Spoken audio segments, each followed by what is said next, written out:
Africa's natural resources, spread the wealth. The impressive growth figures of resource-rich African countries are not all good news. Feb 10, 2011 pipe from the print edition. Africa's ramshackle cities are wearing crowns of gleaming skyscrapers. 6 of the 10 fastest-growing countries in the world in 2010 were African. Angola grew faster than anywhere else on the planet. Parts of Africa have suddenly taken on a prosperous sheen, drawing talented exiles back to their roots now that they offer a decent living.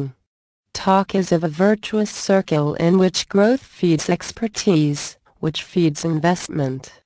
Some of this new prosperity is the result of better economic policies, but more is the consequence of a boom in commodity prices that has spurred investment in mining and drilling as well as in office towers, bridges and roads.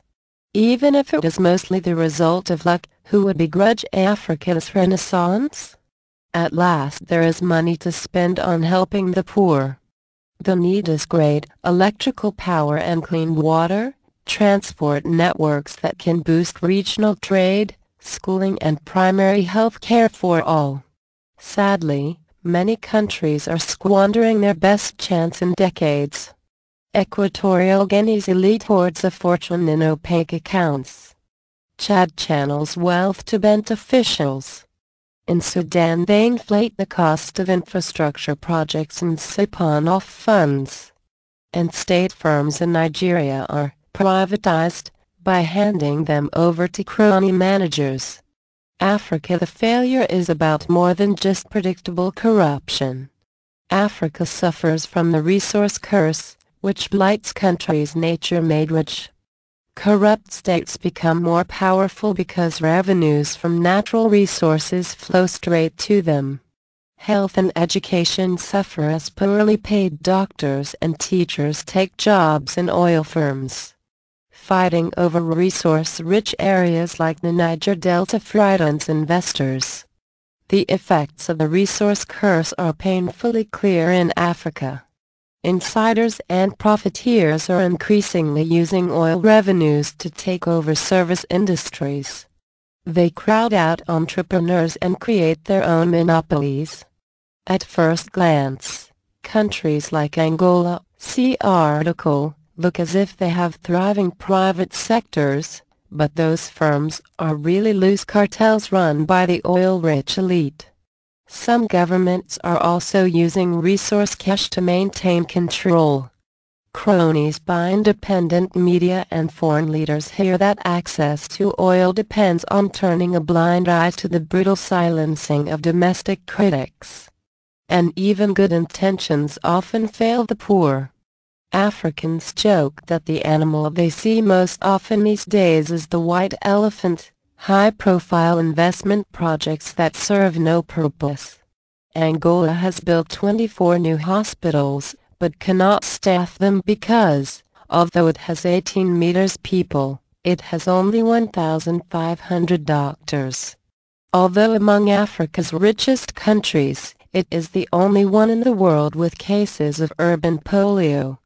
Elsewhere, Africa's rulers have spent billions on their armies. Global defense spending has fallen by 35% since the end of the Cold War. In sub-Saharan Africa it increased by almost a third. The gift that takes away the first responsibility to do something lies with African leaders themselves, at least if they want to avoid a dismal succession of coups and military governments. But concerned outsiders can, and should, help. The IMF and some oil majors have made a good start by pressing governments to publish details of their revenues from natural resources. With accounts laid open, local media might put pressure on kleptocrats. For this, Africa's press needs financial support and training.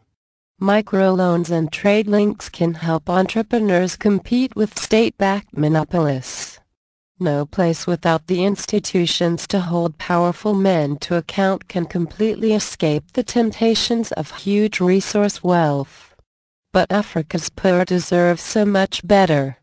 The Wealth of African Nations by Vijay Mahajan. Africa has some of the poorest nations in the world, but it is wealthier across the continent than India.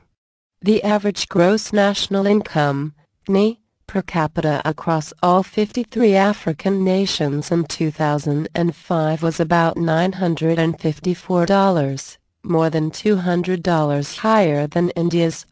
As the map illustrates, 12 African nations, with 100 million people among them, out of 53 had a GNI per capita that was greater than China's.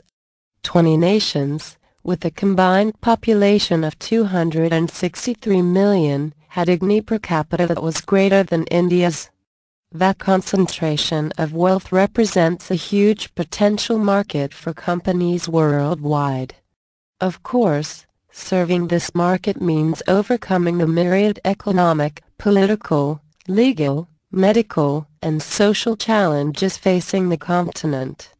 But businesses across Africa have already proved that this is possible, feeding a fast-growing demand for every conceivable type of consumer good and service, from cell phones to banking to televisions.